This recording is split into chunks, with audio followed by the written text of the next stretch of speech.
مولاي صل وسلم دائما أبدا على حبيبك خير الخلق كلهم مولاي صل وسلم আসসালামু আলাইকুম ওয়া রাহমাতুল্লাহি ওয়া বারাকাতুহু। বন্ধুরা, এই মুহূর্তে দেখতে পাচ্ছেন আমার হাতে আছে একটি ওয়াকাপিয়া ফোন, ওয়াকাপিয়া ফিউশন। আর এই মোবাইলটির এই মুহূর্তে রিডিং আসতেছে প্রায় 8 বরাবর। সো এই ধরনের প্রবলেম অ্যাকচুয়ালি কোথা থেকে আসে বা এর সলিউশনটা হতে পারে কি, আর একই সাথে দেখাবো যে মোবাইলটার রিডিংয়ে এত কেন আসে এবং এটার সলিউশনটা কি হতে পারে। দেখাবো কিভাবে একটি এমএমসি তুলে কিভাবে রিবোলিং করে খুব সূক্ষ্মভাবে বসানো যায়, এবং এরই সাথে সাথে রয়েছে কিভাবে এই ধরনের মোবাইল আসলে মানে পুনরায় বুট রিপেয়ার করে তারপর আবার সেট আপ করা যায়। বন্ধুরা, এই মোবাইলটিতে এই মুহূর্তে ফ্ল্যাশ নিচ্ছে না, ইউএসবি পোর্ট ধরতেছে না, ধরে ছেড়ে দিচ্ছে বা ইরোর ধরনের প্রবলেম আসতেছে, বিভিন্ন ধরনের প্রবলেম দেখা দিচ্ছে।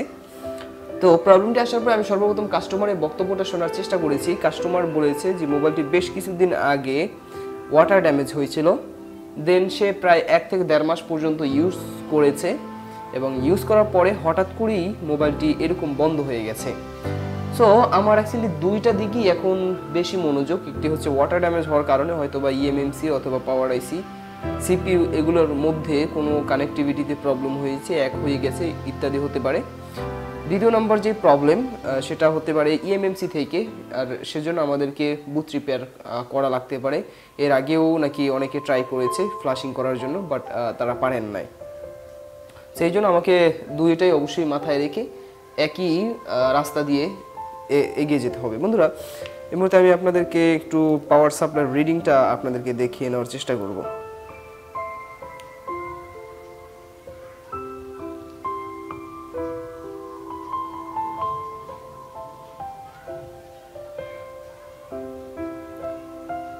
বন্ধুরা, লক্ষ্য রাখলে দেখতে পাচ্ছেন এখানে 6 পর্যন্ত রিডিং আসছে এবং পাওয়ার বাটন ছেড়ে দিলে কিন্তু আমাদের রিডিংটা কিন্তু নিচে নেমে যাচ্ছে। এখানে লক্ষ্য রাখেন, দেখতে পাচ্ছেন 6 পর্যন্ত কিন্তু রিডিং উঠে আছে এবং ছেড়ে দিলাম, বাস আমাদের রিডিংটা পড়ে গেল। তো এই হচ্ছে প্রবলেম। অ্যাকচুয়ালি আমরা জানি ওয়াকাপিয়া ফিউশন যে মোবাইলগুলো আছে, আর এই মোবাইলগুলোর সিপিইউ হচ্ছে মানে ইএমএমসি হচ্ছে কলকাম সিপিইউর আওতাভুক্ত এই ধরনের মোবাইল। মানে ইএমএমসি না, মানে কলকাম সিপিইউ যুক্ত মোবাইল। আর এই মোবাইলটি এই মুহূর্তে আমরা ইএমএমসি খুলবো এবং একই সাথে আমরা এটাকে জিটাক দিয়ে টেস্ট করব যে আমাদের ইএমএমসি কতটুকু ভালো আছে নাকি খারাপ হয়ে গেছে, এবং তারপর আমরা সলিউশনটা দেখব। চলুন তাহলে আমরা প্রথমে মোবাইলটা খুলে নিই।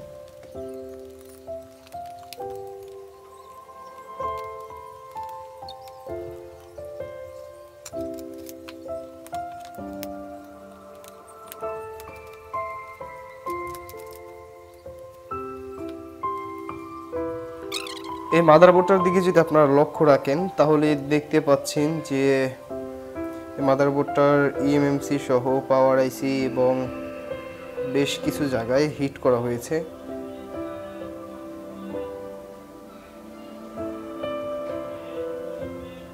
তো যাই হোক, কেউ কি করেছে এই ব্যাপারে আমাদের মনোযোগ না দিয়ে আমরা আমাদের নির্দিষ্ট গন্তব্যে আমরা পৌঁছতে চাই, আমাদের যে প্রসেসিং আছে সেই প্রসেসিং অনুসারে। সো এখন সর্বপ্রথম আমরা আমাদের ইএমএমসি যেটা আছে সেটাকে তুলব এবং প্রথমে ফার্স্টলি আমরা ইএমএমসি চেকিং করব, কারণ যেহেতু আমরা দেখলাম যে রিডিং এই মুহূর্তে 8 আছে। যদি কখনো ইএমএমসি নষ্ট হয়ে যায় কলকাম সিপিইউর ক্ষেত্রে, তো সেক্ষেত্রে রিডিং 8 থাকতে পারে, যার কারণে আমরা এই সন্দেহ রাখতে চাই না, আমরা এর সলিউশনটা দেখতে চাই। আর যেহেতু আজকে আমার আগ্রহ আছে যে আপনাদেরকে কীভাবে ইএমএমসি রিপ্লেসমেন্ট বা ইএমএমসি লাগানো যায় সে ব্যাপারটা আমি আপনাদেরকে দেখানোর আজকে চেষ্টা করব।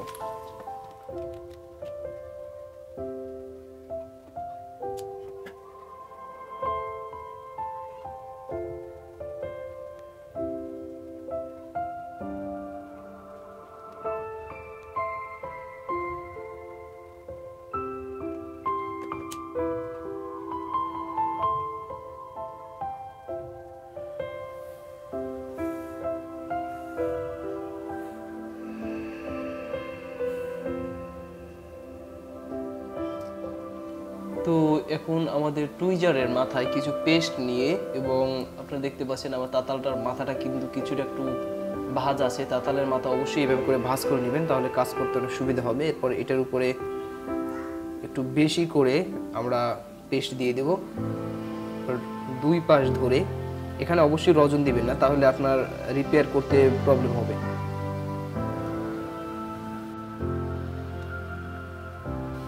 এটা শেষ। এরপর আমরা এখানে একটু পেস্ট দেব।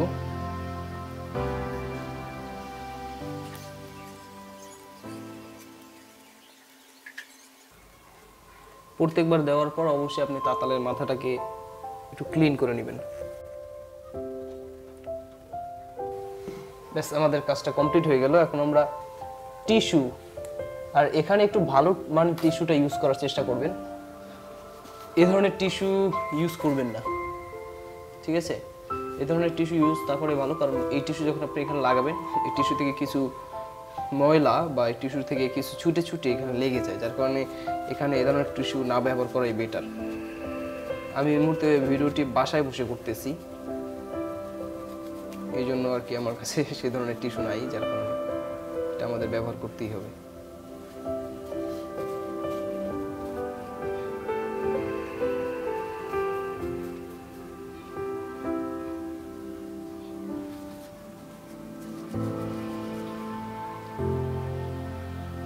এরপর আপনি যেহেতু আমরা এই ইএমএমসিটি যেটাকে আমরা কানেক্ট করবো, এই জন্য আমরা এটাকে একটু থিনার দিয়ে ওয়াশ করে নিব, তা না হয় এই ময়লা আবর্জনা আমাদের বক্সের ভিতরে ঢুকবে, আর অনেক দামি একটি বক্স যেটা আমাদের নষ্ট হয়ে যেতে পারে। এই জন্য অবশ্যই আপনাকে সতর্কতা অবলম্বন করে কাজগুলো করতে হবে।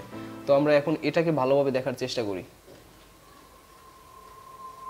দেখতে পাচ্ছেন বন্ধুরা কিভাবে ক্লিন হয়ে গেল। ওকে, আর আমরা মাদারবোর্ডটা দেখি। মাদারবোর্ডটা আমাদের একেবারে ক্লিন হয়ে গেল। ওকে,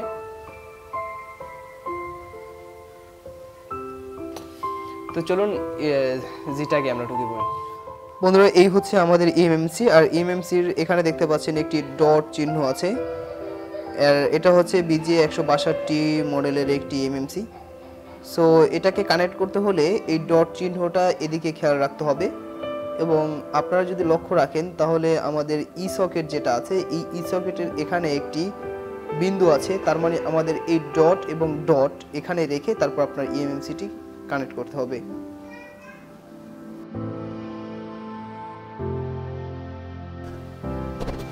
এরপর আমরা এটাকে লাগিয়ে দিই। এরপরে আমাদের যে অ্যাডাপ্টার আছে, এই অ্যাডাপ্টারের সাথে আমাদের ই সকেট কানেক্ট করতে হবে। এখন আমাদেরকে খুঁজে বের করতে হবে যে আমাদের এখানে ইএমএমসি 162 কোথায় আছে। বন্ধুরা, এখানে লক্ষ্য রাখলে দেখতে পারবেন এখানে নিচের যেই ঢাইসটা আছে, নিচের যেই লেভেলটা, এখানে লেখা আছে 162। তার মানে নিচেরটা, এখান থেকে এই নিচেরটা, এটার সাথে আমরা এটাকে কানেক্ট করব। বাস, কানেক্ট করা হয়ে গেল। এরপর আমাদের বক্স কানেক্ট করে সরাসরি আমরা এটাকে কানেক্ট করে দিব।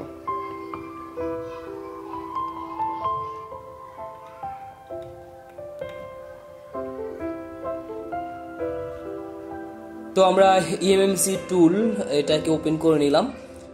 সর্বপ্রথম আমাদেরকে যেটা করতে হবে, এখান থেকে দেখতে পাচ্ছেন ইন্টারফেস আইএসপি, এখান থেকে ই সকেট করতে হবে, কারণ যেহেতু আমরা ইএমএমসিটি আমাদের ই সকেটের মাধ্যমে কিন্তু কানেক্ট করেছি।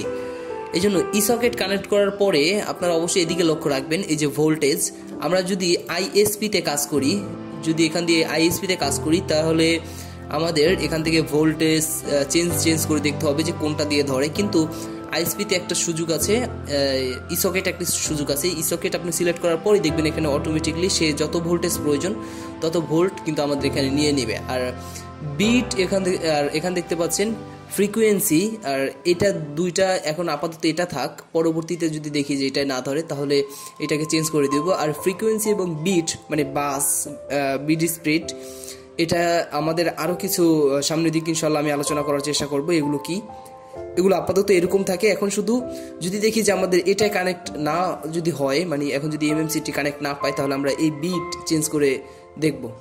তো এখানে ইসকেট দেওয়ার পর এখানে অবশ্যই রিড পার্টিশন, সফট পার্টিশন এবং গেট ফার্মওয়্যার ভার্সন, এই দুটি অবশ্যই ক্লিক মার্ক থাকবে। অনেক সময় এটা ক্লিক মার্ক না দেওয়া থাকলে কিন্তু এরকম প্রবলেম হয়, দেখা যায় না।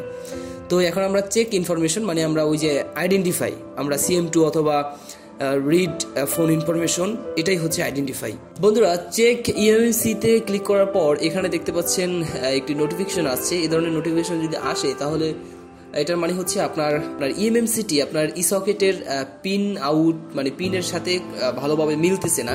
তো এখন আমরা এটাকে ক্লোজ করে দিব। ক্লোজ করে দেওয়ার পর আমরা ইসকেটটি আবার খুলবো। খোলার পরে আমাদের মেমোরিটাকে, EMMC-টাকে উঠাবো।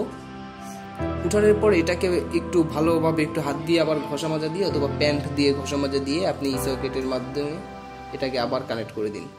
তো EMMC-টি আমি আবারও ঘষে মাজা লাগালাম। এখন আমি চেকিং করছি। চেকিং করার পর দেখতে পাচ্ছেন বন্ধুরা, এখানে কিন্তু আমাদের কোনো নোটিফিকেশন আসতেছে না। এখানে দেখাচ্ছে ডাটা, দেখাচ্ছে ডাটা ক্যাপাসিটি, এটা হচ্ছে 8GB র্যামের মতো, রোমের মতো, সরি। আর অকাপিয়া এত, ফিউশন এত, মডেলটা দিয়ে দিচ্ছে গেট ফার্মওয়্যার লিঙ্ক। অনেক সময় দেখা যায় এখানে বেশ কিছু ইরর আসে অথবা লেখা আসে very bad your EMMC, your very bad UMMC ইত্যাদি ইত্যাদি। আবার মাত্র কিছুক্ষণ আগে দেখতে পারলেন একটা নোটিফিকেশন আসে। এই ধরনের নোটিফিকেশন আসলে আপনারা খুলে লাগাবেন। বারবার খুলে লাগানোর পরেও সঠিকভাবে যদি আপনি মনে করেন যে আপনি সঠিকভাবে লাগিয়েছেন তবুও কানেক্ট পাচ্ছেন না, তাহলে আপনাকে মনে করতে হবে আপনার EMMC নষ্ট হয়ে গেছে। অথবা EMMC নষ্ট হয়ে যাওয়ার বেশ কিছু পদ্ধতি আছে বোঝার। আরও কিছু পদ্ধতি হলো, EMMC জিট্যাকের সাথে কানেক্ট করার পরেই দেখবেন যে EMMC গরম হয়ে যাচ্ছে। অথবা আপনি EMMC কানেক্ট করে যখন আপনার এই টুলটি ওপেন করবেন তখন দেখবেন যে আপনার এই টুলটি হ্যাং করে যাচ্ছে, কোনোভাবেই কাজ করতেছে না। আবার অনেক সময় দেখা যায় আপনি কাজ করতেছেন, আপনি যখন EMMC ফরম্যাট দিয়ে তারপর পুনরায় যখন আবার এটার ভিতরে কোনো ফার্মওয়্যার ঢুকাবেন তখনও দেখতে পারবেন আপনার মোবাইলটি হ্যাং করে যাবে। তো মানে এটা নিবে না, ফুললি নিবে না, আপনার এই টুলটি হ্যাং করে তারপর আর কাজ করবে না। তো এখানে দেখবেন আপনি এই টুলটি হ্যাং হয়ে গেছে। যদি হ্যাং হয়ে যায় তাহলে আপনাকে মনে রাখতে হবে যে EMMC-টি আপনার নষ্ট হয়ে গেছে। তো এখানে লেখা আসবে ভেরি ব্যাড, এখানে লেখা আসবে। আবার এখানে অনেক সময় লেখা আছে গেট ফার্মওয়্যার নট পোর্ট, এইভাবে যদি নট ফাউন্ড এগুলো যদি লেখা আসে তাহলে আপনাকে মনে করতে হবে যে আপনার EMMC-তে এই মুহূর্তে কোনো ফাইল নেই, যার কারণে এই ধরনের প্রবলেম হতে পারে। ঠিক আছে, তো এগুলো নিয়ে আসলে সামনের দিকে আরও ভিডিও দেওয়ার চেষ্টা করব। তো এখন আমরা দেখতেছি যে এখানে কোনো ধরনের ইরর আসতেছে না, আমাদের EMMC-টি ফুল ফ্রেশ আছে এবং পার্টিশন আমাদের ফুল ফ্রেশ আছে। তো এখন ফ্রেশ থাকলেও আমরা এটাকে আবার পুনরায় রিপেয়ারটা করব, বুট রিপেয়ার করব। কারণ হচ্ছে এখন আমি দেখতেছি ভালো আছে। এটা হতে পারে যে মোবাইলটি ওয়াটার ড্যামেজ হওয়ার কারণে ভিতর থেকেই কোনো প্রবলেম ছিল, হয়তো বা মোবাইলটি রিবোলিং করে লাগালে মোবাইলটির প্রবলেম সলিউশন হয়ে যেত। কিন্তু যেহেতু আমরা মেমোরি EMMC-টাকে খুলেছি এবং যেটাকে কানেক্ট করেছি, তো সেক্ষেত্রে একসাথে আমরা কাজটাকেও কমপ্লিট করে রাখতে চাই। তো এই জন্য আমার একটি ফ্ল্যাশ ফাইল প্রয়োজন হবে, আর এই ধরনের মোবাইলের ডাম্প ফাইল প্রয়োজন হয় না। আর ডাম্প ফাইল যদি আমরা ইউজ করি, আসলে কিছু কিছু ক্ষেত্রে ডাম্প ফাইল ইউজ না করলে অনেক ধরনের প্রবলেম আমাদের ফেস করতে হয়। আমাকে বেশ কিছুদিন আগে অনেকেই জিজ্ঞেস করেছিলেন যে ডাম্প ফাইল এবং ফ্ল্যাশ ফাইল এই দুইটার মধ্যে পার্থক্যটা কি আছে। তো এ নিয়ে আমি ইনশাল্লাহ আপনাদের মাঝে অন্য একটি ভিডিও টিউটোরিয়ালে আলোচনা করার চেষ্টা করব। তো আমরা ফার্মওয়্যারটি নিয়ে নিলাম এবং এখানে ফার্মওয়্যার ভিতরে ঢোকার পর দেখতে পাচ্ছেন বেশ কিছু ফাইল আছে। এখন অনেকেই হয়তো মনে করেন যে এখান থেকে কোন ফাইলটা আমরা কানেক্ট করব। প্রথমত দেখবেন প্রোগ্রাম EMMC লেখা থাকবে, প্রোগ্রাম লেখা থাকবে এবং EMMC এটাই হচ্ছে মেইন ফাইল। আমি সর্বপ্রথম এখন এখান থেকে রাইট বাই ভেন্ডর, এখন এখানে অনেকেই কাজ করে কি এখান থেকে অ্যাডভান্সে আসে, আপনারা হয়তো দেখে থাকবেন বেশ কিছু ইউটিউব চ্যানেলে। এখান থেকে আসার পর এখান থেকে ইউনিভার্সাল ফ্যাক্টরি ফরম্যাট এবং এখান দেখতে পাচ্ছেন ইরিস EMMC এই দুইটা করে, অথবা অনেকেই দেখবেন যে এখান থেকে বেশ কিছু কার্যকলাপ তারা করে থাকে। এটা আপনারা করবেন না, এটা করার বেশ কিছু প্রক্রিয়া আছে। যদি দেখেন আপনার EMMC-তে এই মুহূর্তে ভেরি ব্যাড হ্যাং করতেছে বা আপনি যদি মনে করেন যে আপনার ইএমএমসিটা হয়তো বা ড্যামেজের প্রায় কাছাকাছি, তাহলে আপনি এখান থেকে ইউনিভার্সাল ফরম্যাট অথবা ইরিস ইএমএমসি দিতে পারেন। তা না হয় এগুলো দেওয়ার প্রয়োজন নাই, এছাড়াই আমাদের কাজ কমপ্লিট হবে। আমরা এখান থেকে রাইট বাই ভ্যান্ডর। আর এ ধরনের মোবাইল আসলে আপনাকে পার্টিশন করতে হবে না, এই মুহূর্তে আমাদের এই মোবাইলটার কোনো পার্টিশন প্রয়োজন নেই। তো ভ্যান্ডরে আসার পর এখান থেকে ক্লিক করার পর এখানে দেখতে পাচ্ছেন স্যামসাং, মিডিয়াটেক, এলজি, স্পেকট্রাম, এখানে বেশ কিছু মোবাইল আছে, মানে সিপিইউ ক্যাটাগরি। এখান থেকে আমাদের ক্যাটাগরি হচ্ছে কোয়ালকম, তো সেক্ষেত্রে আমরা এখান থেকে কোয়ালকম সিলেক্ট করব। আর এখান থেকে অবশ্যই মনে রাখতে হবে XML ফাইল আমাকে এখানে সেট আপ করতে হবে। এখন অনেক মোবাইলের XML ফাইল খুঁজে পাওয়াটা খুব দুষ্কর, যেমন আমি বলতে পারি নোকিয়া 5, এই মোবাইলটার এই ফাইলটা কিনে নিতে হবে বা বিভিন্ন ওয়েবসাইট এগুলো আসলে নিজের সংগ্রহ হতে রাখতে হবে, তা না হয় কাজ করাটা অনেক ডিফিকাল্ট হয়ে যাবে।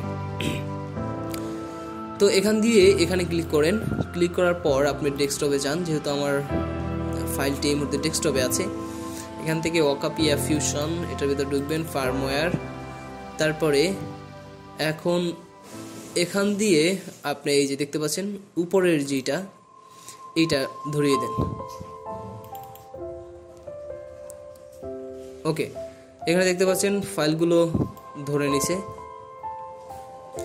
এখন এখানে যদি রিপার্টিশন ক্লিক করা না থাকে রিপার্টিশন দিবেন এবং ইরিস বিফোর রাইটিং এটা দিয়ে দিবেন।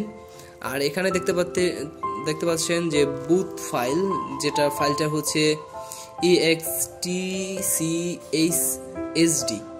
এই ফাইলটা। এখন অনেকেই বলে যে এই ফাইলটা আপনাকে ধরাতেই হবে এই যে ব্যাকআপ সেভে, মানে এই যে ব্যাকআপ সেভে আপনি যখন প্রত্যেকবার যখন চেক ইনফরমেশন দেবেন তখন এরকম একটি ফাইল আপনার সি ড্রাইভে আসবে। সি ড্রাইভে আসার পরে প্রোগ্রামে আসার পর এখান থেকে Z3X এবং এখান থেকে এই যে যেটা ক্লাস, তারপর এখান থেকে ব্যাকআপ, তারপর এখান থেকে এই দেখতে পাচ্ছেন CSD, এখান থেকে প্রত্যেকবার এই ফাইলটা আসতে থাকবে। তো এখান থেকে সব ডিলিট করে যদি আপনি আরেকবার যদি করেন, আমি দেখাই দিচ্ছি, এটাকে সব ডিলিট করে দিচ্ছি এবং এখান থেকে আবার একবার চেকিং দিলাম। দেখতে পাচ্ছেন চেকিং দেওয়ার পর কিন্তু আমাদের এখানে একটি ফাইল চলে আসে। তাই এরকম অনেকেই বলে যে এখান দিয়ে গিয়ে তারপর এই ফাইলটি ধরাতে হবে। এই ফাইলটি আসলে এখানে ততটা ইম্পর্টেন্ট না, এটার ইম্পর্টেন্ট আছে, এটা কিছু কিছু ক্ষেত্রে অবশ্যই আপনাকে প্রয়োজন করতে হবে, বিশেষ করে ড্যাম ফাইল যখন আপনি সেট আপ করবেন, তো সেক্ষেত্রে এটার ইম্পর্টেন্ট অনেক বেশি। এখন যদি আমরা এটা না দিই তাহলেও কিন্তু আমাদের মোবাইলটা ওপেন হবে, সেটা আমি আপনাদেরকে দেখিয়ে দিচ্ছি। কিন্তু অনেকেই যে বলে এটা না দিলে আপনার মোবাইল ওপেন হবে না, হ্যাং ট্যাং, এ ধরনের ভুল ভ্রান্তি আপনাদের কাছ থেকে দূর করার জন্য আমি এখন এই ফাইলটি ছাড়াই এই মুহূর্তে রাইটিং করব।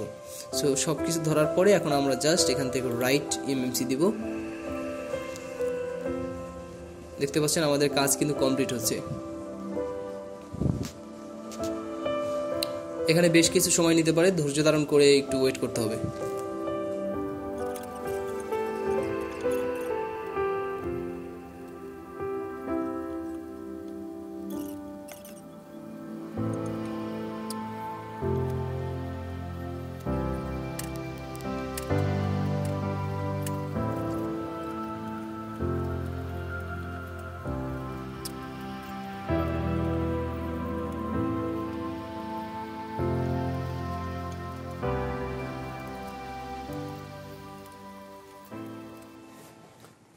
বন্ধুরা দেখতে পাচ্ছেন দীর্ঘ 10 থেকে 12 মিনিট ওয়েট করার পর আমাদের এখানে লেখা আছে ওয়াল ডান, তার মানে আমাদের বুট রিপেয়ারের কাজ অল কমপ্লিট। এখন আমরা আরেকবার চেক ইনফরমেশন দিব। চেক ইএমএমসি দেওয়ার পরে দেখি আমাদের নোটিফিকেশন ফুললি আসে কিনা। বন্ধুরা দেখতে পাচ্ছেন আমাদের নোটিফিকেশন ফুল পেইড এবং এখানে কোনো ধরনের রেড কালার কোনো লেখা নেই এবং কোনো নোটিফিকেশন আমাদের এই মুহূর্তে নেই। তার মানে আমরা ফুললি কনফার্ম যে আমাদের কাজটি হয়ে গেছে। এখন আমরা মোবাইলটিকে ইএমএমসিটাকে খুলে রিবোলিং করে তারপরে মোবাইলের সাথে কানেক্ট করবো। আর এখানে অনেকেই একটা ধরনের প্রবলেম, অনেকেই একটা কাজ করে আমি দেখছি, মোবাইলটাকে মানে ইএমএমসিটাকে আগে রিবোলিং করে তারপর আমরা বক্সের সাথে কানেক্ট করি। এটা না করাটাই বেটার বলে আমি মনে করি, কারণ অনেক ক্ষেত্রে দেখা যায় এতে প্রবলেম হয়।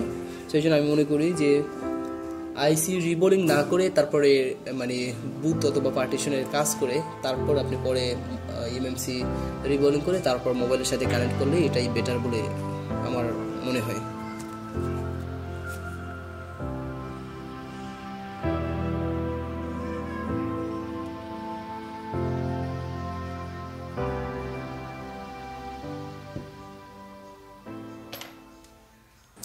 তো এখন আমরা আমাদের এমএমসিটি রিবোলিং করে নিব। তো দেখতে পাচ্ছেন ডিসপ্লেটি কিন্তু চারপাশে এরিয়া আছে, এই এরিয়াতে আমরা আমাদের এমএমসিটি বসিয়ে নেব প্রথমে। আর এই ডিসপ্লেটের দাম একেবারেই কম, এই ডিসপ্লেটগুলো আপনারা নিলে কাজটা করতে খুব ভালো হবে। তো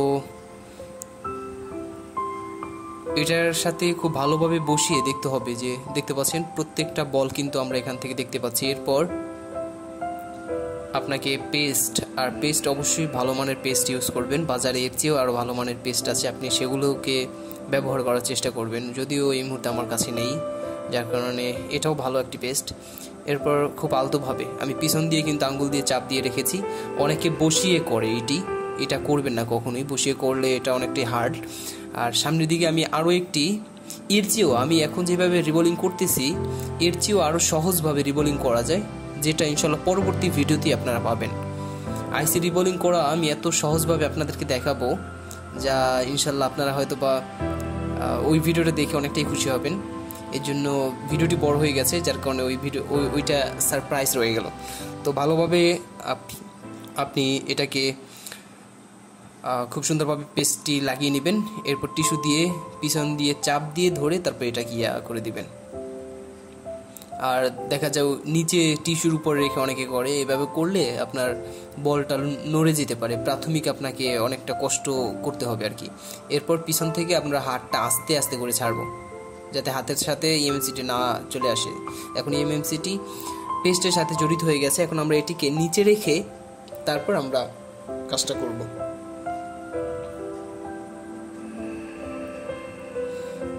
ওকে,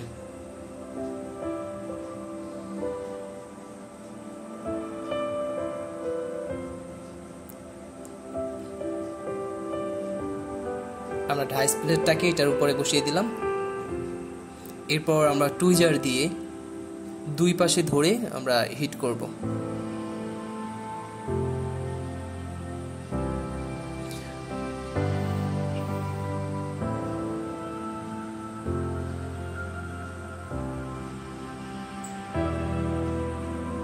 প্রাথমিক অ্যাকচুয়ালি কয়েকবার করলে আপনার হাত অনেকটা ক্লিয়ার হয়ে যাবে। আর সামনের পর্বে যেটা আমি দেখাবো আপনাদেরকে রিবোলিং করা, ওইভাবে যদি আপনারা যে কোনো মোবাইলের আইসি রিবোলিং করতে পারবেন নাড়াচাড়া ছাড়াই, এবং খুব মজা করে আর কি করতে পারবেন ইনশাল্লাহ। ওই রিবোলিংটা আমি নেক্সট ভিডিওতে আপনাদের জন্য পাবলিশ করব।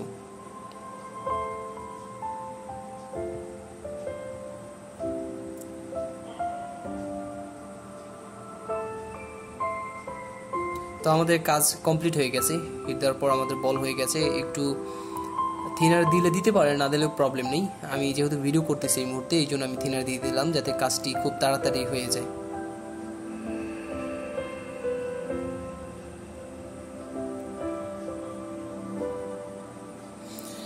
এরপর দুই পাশ দিয়ে মানে আপনার যে ডিসপ্লেটা আছে এটা দুই পাশ দিয়ে আপনি একটু ভাঁজ করবেন, ভাঁজ করে পিছন দিয়ে আস্তে আস্তে করে টান দিবেন যাতে আপনার বল যাতে মিসিং না হয়, এদিকে অবশ্যই আপনাকে লক্ষ্য রাখতে হবে।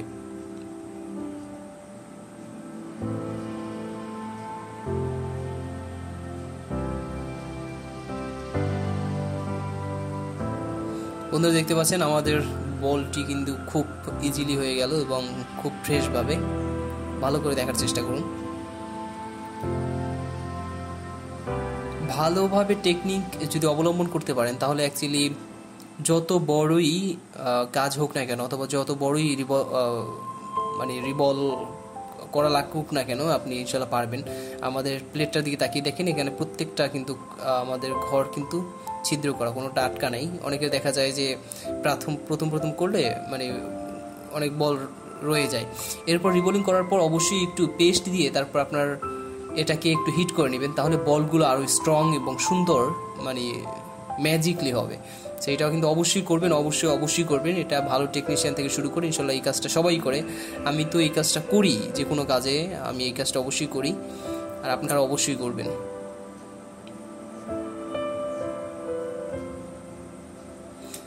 আপনি একটি রিবলিং করে তারপর এইভাবে করে হিট দিয়ে দেখেন যে বলটা অ্যাকচুয়ালি কত অ্যামেজিং হয়।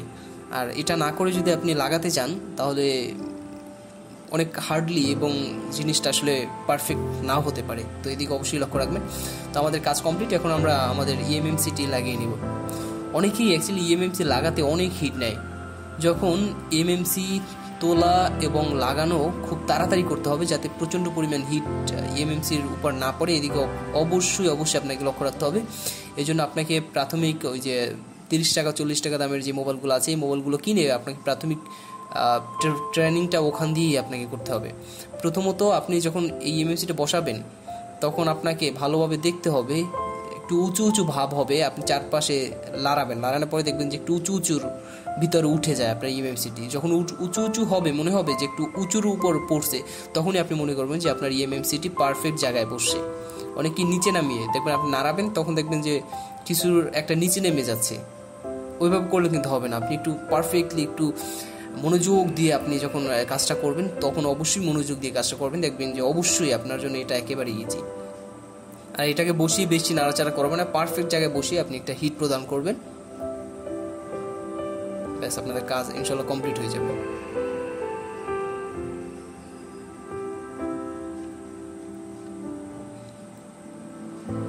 আপনি যে কোনো আইসি তোলা অথবা লাগানোর সময় অবশ্যই চারপাশে আপনি হিট দিবেন।